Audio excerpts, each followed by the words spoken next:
यह वृक्षान न रक्षति तम हंति प्रकृतिः स्वयं।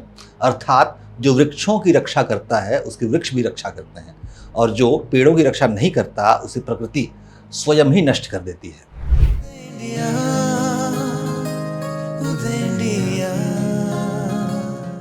नमस्कार, उदय इंडिया डिजिटल में स्वागत है आपका। मैं हूं अंशुमान आनंद। पिछले दिनों एक अमेरिकी अखबार में बहुत ही शानदार आलेख छपा था जो कि उम्रदराज बूढ़े वृक्षों के बारे में था।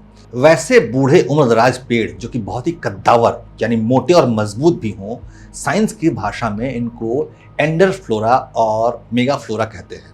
और इस आलेख के राइटर जेरेड फॉर्मर बता रहे थे कि दुनिया में हजारों साल पुराने दरख्त मौजूद हैं, लेकिन वो अब धीरे धीरे नष्ट हो रहे हैं और हमें उनको बचाना चाहिए। क्यों?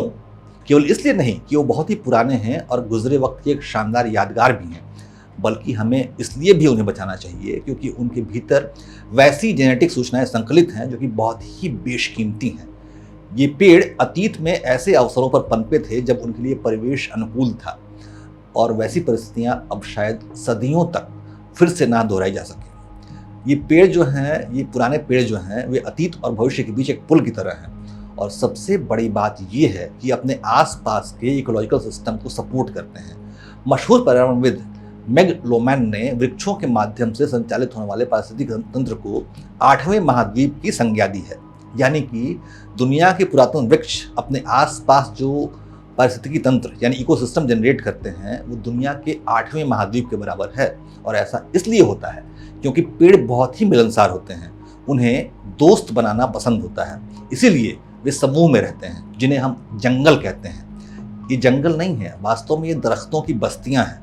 कवियों और शायरों को लगता है कि पेड़ अपने पत्तों की खड़खड़ाहट से आपस में गुफ्तगू करते हैं, बातें करते हैं, लेकिन विज्ञान अब ये हकीकत जान गया है कि पेड़ अपने पत्तों नहीं बल्कि जड़ों के जरिए आपस में बातें करते हैं। पर्यावरणविद पीटर वुलेवेन ने इसी को वुड वाइड वेब कहा है। जितना पुराना पेड़ होगा उसका कम्युनिकेशन सिस्टम उतना ही पुराना और मजबूत होगा, पुख्ता होगा, और वो अपने आसपास के नौजवान पेड़ों की बढ़त में मददगार साबित होगा। जेरेड फॉर्मर ऐसे पेड़ों को मदर ट्री बोलते हैं। ये अपने आसपास की हरियाली को पालते पोसते हैं। आपने साल के किसी भी जो विशाल पेड़ होता है उसके किसी भी वृक्ष को अकेला नहीं देखा होगा। ये समूह में ही पनपते हैं, जिसे शालो वन कहते हैं।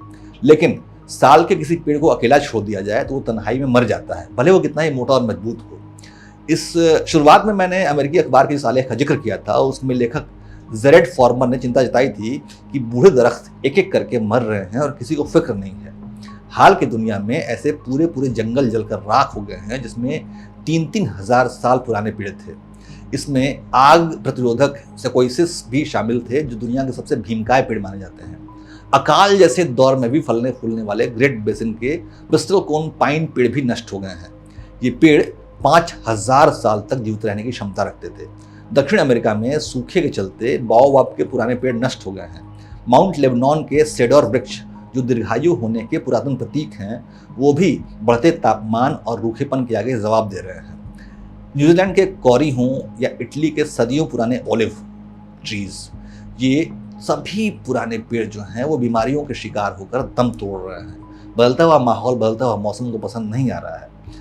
अब देखा जाए तो जो धरती का ट्री कवर है, जो हरियाली है, वो हाल के दिनों में बढ़ी है, लेकिन सभी जो पेड़ नए लगाए गए हैं ये सभी नौजवान पेड़ हैं। हमें ज़रूरत बूढ़े पेड़ों की है, हमें चिंता बूढ़े पेड़ों की करनी है, क्योंकि ये दिन ब दिन घटते जा रहे हैं।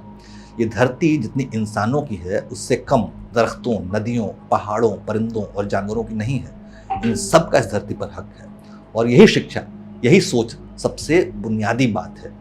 ये सोच नहीं है तो फिर आप एजुकेटेड और सिविलाइज कहलाने का अधिकार नहीं रखते। जय हिंद, जय भारत।